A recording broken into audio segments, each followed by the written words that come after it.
Welcome back to Learning guys. So ngayon guys, ituturo ko sa inyo kung paano gumawa ng Facebook ngayong 2024.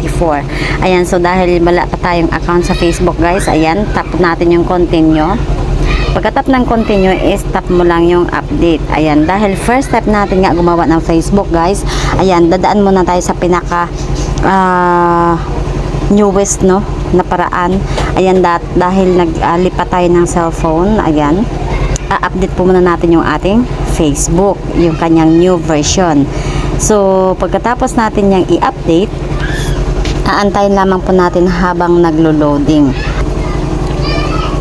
Ang gagawin natin ngayon is papasok na tayo dito sa ating Facebook guys, no, sorry.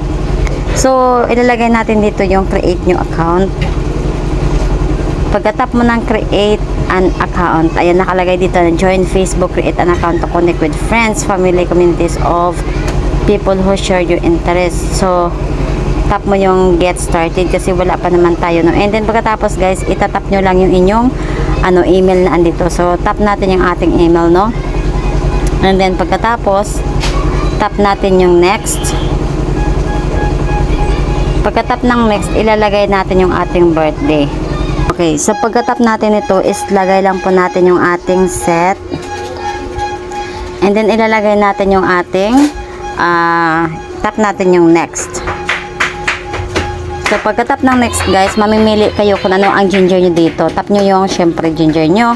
And then pagkatapos next. Pagkatap mo ng next, tap mo lang yung allow Facebook to access your contacts. Ayan. Don't allow lang po muna natin guys, no? And then ilalagay po natin yung ating dito, number. So tap natin yung next. And then maglalagay tayo ng ating password. Syempre for our security, hindi ko ipapakita sa inyo ang ating password. Okay guys, so dahil nakapag-create na tayo ng ating password, tap natin yung next. After ng next is tap natin yung, so ito na yung ating guys, no, number and password, and then save lang natin yan. And then okay, save your login info. Okay, save natin, and then agree Facebook terms and policies, and then agree lang.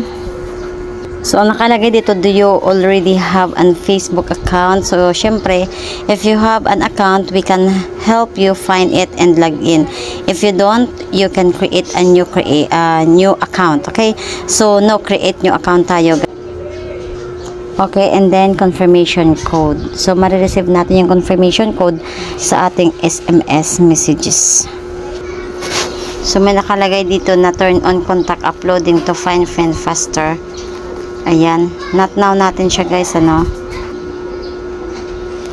skip lang natin yan dahil gusto natin tayo mismo ang maghahanap ng friends, no?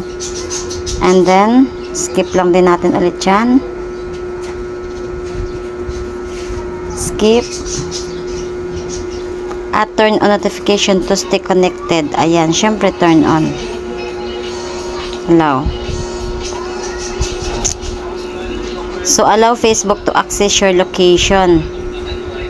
Allow Facebook to access your location, no?